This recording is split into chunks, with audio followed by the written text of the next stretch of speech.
வணக்கம். YouTube private channel. இன்றைக்கி தமிழ்நாட்டில் பார்த்தீங்க அப்படின்னா தீபாவளி இந்த பண்டிகையை வந்துட்டு தமிழ்நாடு முழுவதுமே தமிழக மக்கள் அனைவருமே குடும்பத்தோடு ஒன்று சேர்ந்து தலைக்கு எண்ணெய் வைத்து கருமத்தை கழித்து புத்தாடை அணிந்து நாம் இந்த பண்டிகையை கொண்டாடுவோம்.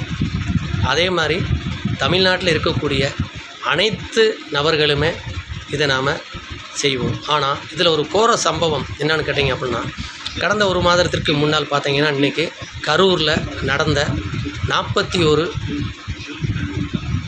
உயிர் பலி எடுக்கப்பட்டிருக்கு. இந்த 41 உயிர் பலி நடந்திருக்கு அப்படின்னா, இன்றைக்கி ஒருத்தனை அடித்து விட்டாலோ அவன் இறந்துட்டாலோ அதற்கு உடனே வந்துட்டு ஆயுள் தண்டனை கொடுக்கக்கூடிய காலகட்டங்களில் இன்றைக்கி 41 உயிர் பலியை வந்து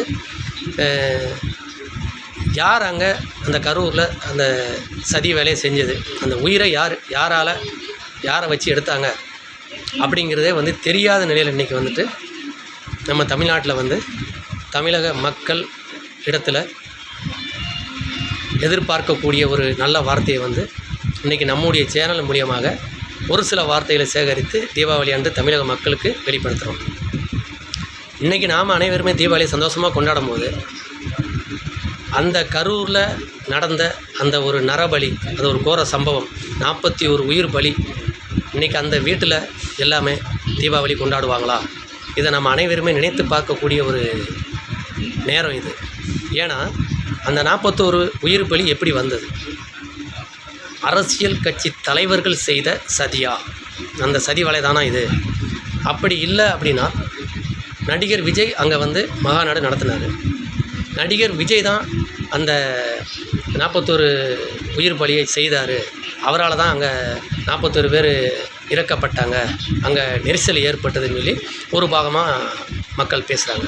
ஆனால் அது அல்ல. நடிகர் விஜய் வந்து ஒரு அரசியல் கட்சி தலைவர் அப்படின்னு சொல்வதற்கு முன்னால் வந்து அவர் ஒரு நடிகர் வந்து நீ கிராமப்புறங்களில் போகும்போது ஒரு மாநாடு நடத்துகிறாரு அப்படின்னு சொல்லிட்டு போகும்போது அரசியல் கட்சி தலைவராக அங்கே சுற்றுப்புறத்தில் இருக்கக்கூடிய அப்படின்னு சொல்லாமல் 234 தொழில் உள்ளவங்களுமே வந்து அங்கே போய் சேருவாங்க அப்படிங்கிற ஒரு நிலை இருக்குது. ஏன் அப்படின்னா படத்திலே பார்த்துருக்கிற ஒரு விஜய் கிராமப்புறத்துக்கு போகும்போது நேரில் பார்க்குறது ரொம்ப சந்தோஷமாக இருக்கும், மகிழ்ச்சியாக இருக்குன்னு சொல்லிட்டு தான் அந்த கூட்டமே அங்கே கூடுனது. அதன் காரணமாக நடக்கப்பட்ட அந்த ஒரு 41 உயிர் பலி வந்து எப்படி நடந்துச்சு அப்படிங்கிறது வந்துட்டு இது வரைக்குமே தெரியாத நிலையில் இருக்குது.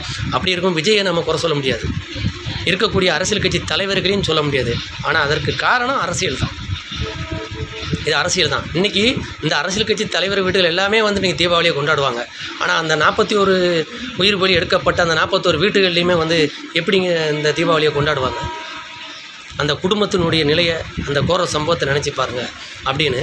இதுக்கெல்லாம் வந்து நல்ல ஒரு நியாய தீர்ப்பு வேண்டும் என்று நீதித்துறைக்கும் காவல்துறைக்கும் சிபிஐ நிறுவனத்திற்குமே வந்து நாம் வந்து இப்போ இதை வெளிப்படுத்திக்கிட்டு இருக்கோம். இந்த சிபிஐ அப்படிங்கிறது வந்து பெரிய ஒரு நெட்வொர்க்கு. அவங்க சரியான முறையில் வந்து இதை கண்டுபிடிச்சி குற்றவாளி யார் என்பதை வந்து வெளிப்படுத்துவாங்க என்பதை நம்முடைய இந்த சேனல் மூலியமாக வெளிப்படுத்துகிறோம். வணக்கம்.